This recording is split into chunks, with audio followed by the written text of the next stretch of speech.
Kanchipuram Varamahalakshmi Silks, the Grand Banarasi Mela. First time ever in Hyderabad starting from November 1st. Nellore నేర్జాత interview అంటే ఎవరైనా ఏం expect చేస్తారంటే comedy expect కాసేపు చేస్తారు. సరదాగా నవ్వుకుందాం అని చెప్పి ఇంటర్వ్యూ ఓపెన్ చేస్తారు. అందరిని నవ్వించి నా వెనకాల ఇంత ఉందని తెలుసుకుంటారు. తెలియకుండా చాలా ఎమోషనల్గా వెళ్ళిపోయింది ఇంటర్వ్యూ. మనం చిన్న పాజ్ ఇచ్చి సరే ఒక్కసారి మనం నెల్లూరు నేర్జా ఆ కొటక్ మహేంద్ర బ్యాంక్ కాలు ఫ్రాంక్ కాలు ఇండస్ట్రీలో ఒక స్టార్ నటుడు స్టార్ రైటరు 70 సార్లు విన్నారంట. అవును ఎవరైనా తనిఖీలు భరణిశారు మాకు కరోనా టైంలో శేషు జబర్దస్త్ శేషు ఉన్నారు అన్న ఫోన్ చేశారు. మేము అది కరోనా టైంలో మేమిద్దరం ఖాళీగా కూర్చొని అన్న ఒక కామెడీగా సరదాగా అనుకుంటున్నాం, స్క్రిప్ట్ కూడా రాసుకోలేదు అది. తను నా మాటల మధ్య నడుస్తుంది అది. నడుస్తూ నేను ఒక ఫ్రాంక్ కాల్ చేస్తానే, నువ్వు ఒక మాట్లాడుకుందాం, మనం ఒక జనరల్గా ఒక వినడానికి ఒక ఆడియో చేసుకుందాం అనేది ఒకటి వచ్చిందనమాట.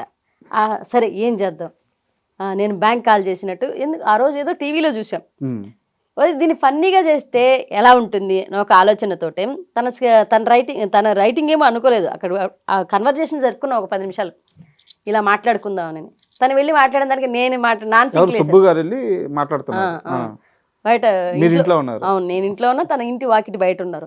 అంతే గ్యాప్ లోనే మాట్లాడుకున్నాం. ఫోన్ చేసి నేను కొటక్ మహేంద్ర నుంచి మాట్లాడుతున్నానండి, ఎవరు ఏం మాట్లాడేదని చెప్పి మేము ఇద్దరు మాట్లాడుకున్నాం.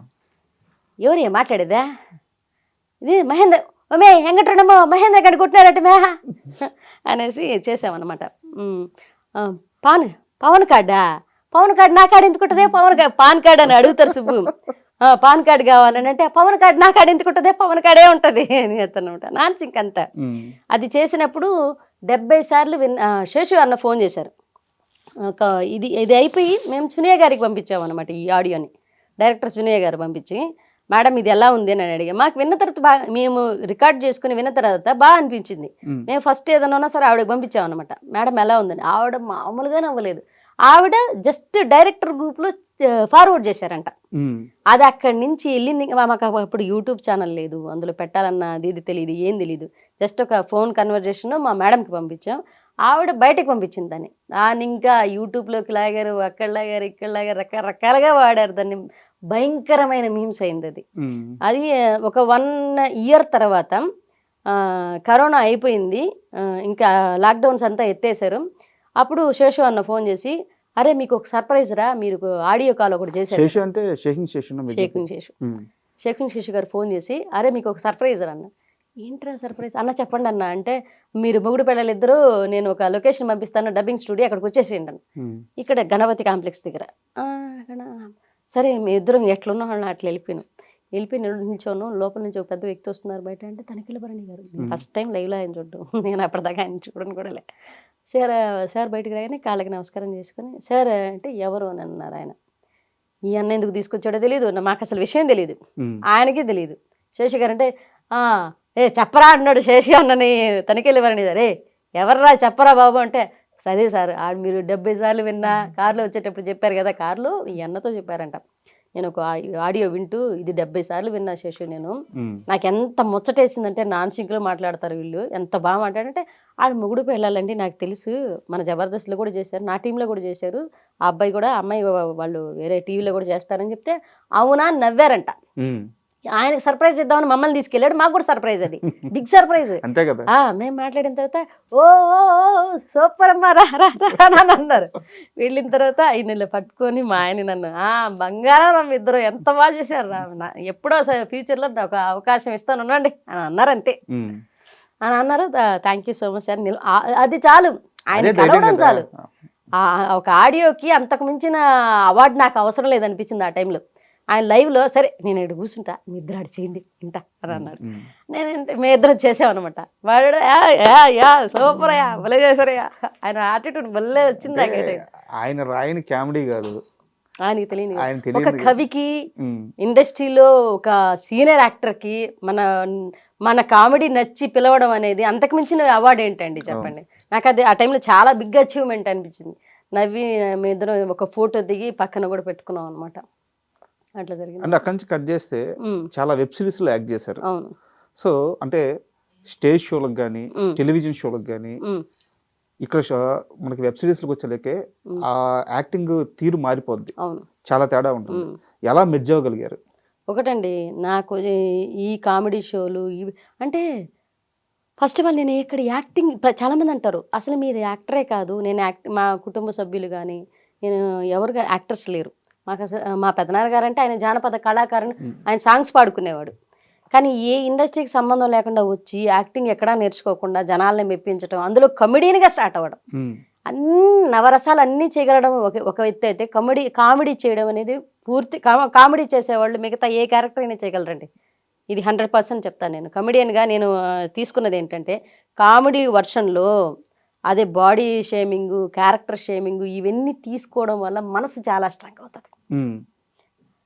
బాడీ షేమింగ్, క్యారెక్టర్ షేమింగ్ అన్నీ తీసుకుంటాం, మన మీద మన కౌంటర్లు వేయించుకుంటాం, పక్కన మీద కౌంటర్లు వేస్తాం.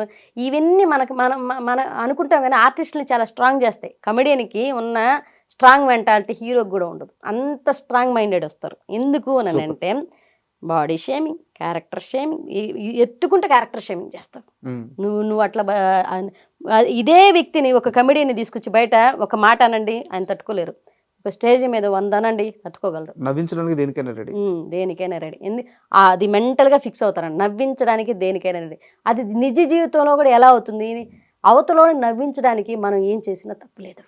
మీకు వెబ్ సిరీస్ల పరంగా ఫస్ట్ బ్రేక్ అంటే భామా కలాపం అనుకోవచ్చా? భామా కలాపం అనేది సినిమా కదా. అవును, ఓటీటీలో అవును. First break Bhama Kalapam. Bhama Kalapam web సిరీస్లు వల్ల కూడా కాదు కానీ అప్పటికి నేను కామెడీ షోల్లో యాజ్ ఎ టీమ్ లీడర్గా ఉన్నాను. హంగామా, జబర్దస్త్, మళ్ళీ వచ్చేసి అది ఎక్స్ప్రెస్ రాజా అనేది మన యాంకర్ ప్రదీప్ గారికి 1.5 year అమ్మగా నడిచాను దాంట్లో నేను. మంగళవారం ఏదో షో వచ్చేది అప్పుడు. సో అంటే ఇంకా జబర్దస్త్ వరకు రాలేదు. ఓటీటీ విషయానికి వస్తే ఫస్ట్ బ్రేక్ ప్రియమణి గారు. సో ఆమెతో ఎలా ఉండేది? ఆవిడ చాలా మంచి ఆవిడండి. నాకు ఫస్ట్ టైం ఒక హీరోయిన్తో చేయబోతున్నా నేను. పిలిచి హీరోయిన్కి అక్క క్యారెక్టర్ అన్నారు. అంటే ఆవిడ అక్కని పిలుస్తారు నన్ను. మీరు ఇంటి ఓనరు అన్నీ మీ పమ్మి సాయి గారు అనేసి ఆయన హస్బెండ్ క్యారెక్టర్. నాకు అటు చెప్తే నాకు టెన్షన్ వచ్చింది ఫస్ట్. ఒక హీరోయిన్తో కదా, ఆవిడ అప్పటికే బాగా సక్సెస్లో ఉన్న హీరోయిన్ ఆవిడ, ఎవరితో చేయబోతున్నాం, ఎట్లుంటుంది ఏంటో. వాళ్ళ హీరోయిన్ అంటే ఒక రకమైన మనకు దడ ఉంటుంది కో ఆర్టిస్టులకి, వాళ్ళు ఎలా తీసుకుంటారో, మనం పక్కన ఎక్కడ ఉండాలో ఏంటో ఇవన్నీ. ఆవిడ క్యారవాన్ నుంచి వచ్చి ఆవిడ క్యారవాన్లో కూర్చోగా నేను చూడలేదండి భామా కలాపం సినిమాలో. ఎందుకు అంటే ఆవిడ సెట్లోనే ఎక్కువ శాతం ఉన్నారు. సెట్లోనే ఎండ వస్తున్నా సరే ఒక తెర వేసి ఆవిడ కూర్చునేవాళ్ళు అనమాట. టెంట్ ఒకటి వేసి ఆవిడ కూర్చోబెట్టేవాళ్ళు. ఆవిడ వెళ్ళరు. ఆవిడని చూసి నేను అప్పుడే సినిమాల్లోకి వస్తూ నేను ఆవిడని చూసి కొన్ని నేర్చుకున్నాను అనమాట. ఆవిడ ఎంతసేపు ఉన్న సరౌండింగ్స్ని ఎంత హెల్దీగా మారుస్తారంటే, ఇప్పుడు డీ షోలో ఆవిడ జడ్జిగా ఉన్నారు. ఎప్పుడు కూడా మనం ఎదిగేటప్పుడు బాండింగ్స్ అనేవి, గౌరవాలు అనేవి, చుట్టుపక్కల వాళ్ళని గమనించడం అనేది ఎంత ముఖ్యమో నాకు అప్పుడు అర్థమైంది. అదొక ప్లస్ పాయింట్ నాకు తెలిసిందనమాట. సీనియర్ యాక్టర్స్ని కలవడం వల్ల మనకు తెలిసే విషయాలు ఏంటంటే, ఇలా ఉంటే కూడా యాటిట్యూడ్ ఇలా ఉండాలి, ఎదిగే కొద్దీ మనం వీళ్ళని గమనించుకోవాలి పక్కవారిని అనేసి నాకు అదొక పాయింట్ అయితే రైజ్ అయింది బాగా. ఆవిడ వచ్చినప్పటి నుంచి రండి, నేను దూరంగా నిల్చున్నాను. నేను ఆవిడ హీరోయిన్ ఎలా తీసుకుంటారు అంటే, ఈ స్ట్రగుల్ పడి వచ్చి టీమ్ లీడర్స్ మధ్యన ఎంత చూసి వచ్చున్నాను కాబట్టి ఒక్కో రకమైన యాటిట్యూడ్తో ఉంటారు. సరే మనం హీరోయిన్తో చేస్తున్నాం, మనం ఎందుకు దగ్గరికి వెళ్ళి మాట్లాడడం, ఇదంతా ఎందుకు, మన సీన్ వచ్చినప్పుడు చేసుకుని వచ్చేద్దాం. నేను దూరం కూర్చుంటే ఏంటి అక్కడ అనింది. మేడం అంటే రండి ఎందుకు అక్కడ అనింది. లేదు జస్ట్ అక్కడ నా దగ్గర కూర్చోవద్దా అనింది. అయ్యి అలా ఏం లేదు మేడం అంటే, మరి ఎందుకు కూర్చోండి, పేరేంటి అనింది. నీరజ అంటే, నీరజ గారనే మాట్లాడింది. నీరజ గారు కూర్చోండి, ఏం చేసేవారు ఇంతకుముందు అంటే, షోలు చేశారు మేడం అంటే, ఓ సూపర్ మా పిల్లలు పెళ్ళయిందా, పిల్లలు ఫోటో చూపిస్తే చూస్తున్నారు, హస్బెండ్ ఏం చేస్తారని అడుగుతారు. కన్వర్సేషన్ ఆవిడే జరిపారనమాట. ఆవిడ క్వశ్చన్ అడుగుతుంటే అవును మేడం నేను సమాధానం చెప్తుంటే, ఫ్రీగా ఉండండి, ఫ్రీగా మూవ్ ఆన్ అవ్వండి, పర్లేదు ఏం కాదు, మీకన్నా నేను సినిమాల ముందు వచ్చినా అంతే, నేను ఒక హీరోయిన్, మీరు క్యారెక్టర్స్, మీరు లేకపోతే నేను లేను, నేను లేకపోతే మీరు లేరు, మనం అందరం లేకపోతే వీళ్ళందరూ లేకపోతే మనం అందరం లేదు. ఇదే పాయింట్ గుర్తుపెట్టుకో, భయపడద్దు ఎప్పుడు కూడా. నేను కరెక్టే కదా అనుకుని కూర్చొని, కానీ సెకండ్ డే కూడా నేను బార్డర్స్ దాటి మాట్లాడలేదు. ఆవిడ పిలిస్తేనే మాట్లాడుతూ ఉండేది, కానీ పక్కగా కూర్చోరు. ఆ సినిమా అయిపోయేంత వరకు 7 days ఏమో కాల్ షీట్ ఇచ్చారు. ఆ 7 days ఆవిడ పక్కన కూర్చున్నాను. మామూలుగా హీరోయిన్స్ అలా ఉండరంట సెట్లో. ఉన్నారు. నేను ఫస్ట్ టైం నేను ఒక హీరోయిన్తో, అంటే మిగతా హీరోయిన్లతో కూడా ఈ రీసెంట్గా చాలా చేశాను నేను, హీరోలతోటి హీరోయిన్ తోటి. బట్ ఆవిడని చూసినంత తర్వాత మళ్ళీ నేను యాంకర్స్ని కూడా అంత దగ్గరగా ఎవరిని చూడలేదు. అంత ఫ్రీగా నేను 1.5 year ప్రదీప్ గారికి యాంకర్ అమ్మగా చేస్తే, నేను ప్రదీప్ గారి రూమ్ దగ్గర దరిదాపులకు కూడా నేను ఎప్పుడు పోలేదు. స్టేజ్ మీద మాట్లాడతారు, స్టేజ్ దిగిన తర్వాత ఎవరి దారి వాళ్ళది.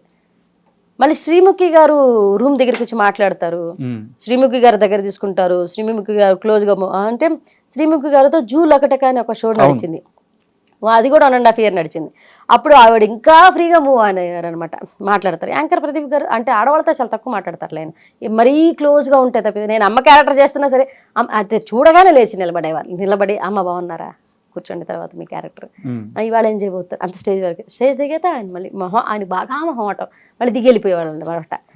మనకు మాట్లాడడానికి మొహమాటం వస్తుంది చూస్తే, మనకు మాట్లాడడానికి కూడా నాకు ఒక రకమైన, మనం అనవసరంగా గెలికి మాట్లాడడం ఎందుకు, మనం ఫ్రెండ్షిప్ పెంచుకోవడం ఎందుకని నేను ఆ రకమైన మనసుతో కామ్గా ఉంటాను అనమాట. నాతో మాట్లాడితే నేను బాగా మాట్లాడతాను, నాతో మాట్లాడలేకపోతే వాళ్ళు దూరంగా ఉంటున్నారంటే వాళ్ళు మనం ఇబ్బంది పెట్టద్దు, మన స్నేహం వాళ్ళకి ఇబ్బంది కలగకూడదు, మన ఫ్రెండ్షిప్ ని అవతల వాళ్ళ మీద రుద్దకూడదు అనుకుంటాను నేను. And for more videos, please subscribe to iDream. Please subscribe to iDream. Please subscribe iDream. And please subscribe to iDream. For more videos, subscribe to iDream. please like, share and subscribe to the channel. Congratulations, iDream. Subscribe to iDream. Subscribe to iDream. So subscribe to iDream Media. iDream ki iDream team andarki huge congratulations. Please subscribe iDream Media. Please subscribe to iDream. Subscribe iDream. Please subscribe to iDream. iDream అంటే నా కళల channel subscribe చేసుకున్న నోరు తిరుగుతలేదు, మీరైతే గంట గుర్తు కొట్టండి. For more such videos, please subscribe to iDream. Subscribe to iDream. Please subscribe to iDream. Please subscribe iDream Media. Please do subscribe to iDream. Please subscribe to iDream Media. For best entertainment and information, please subscribe iDream. And don't forget to subscribe to iDream.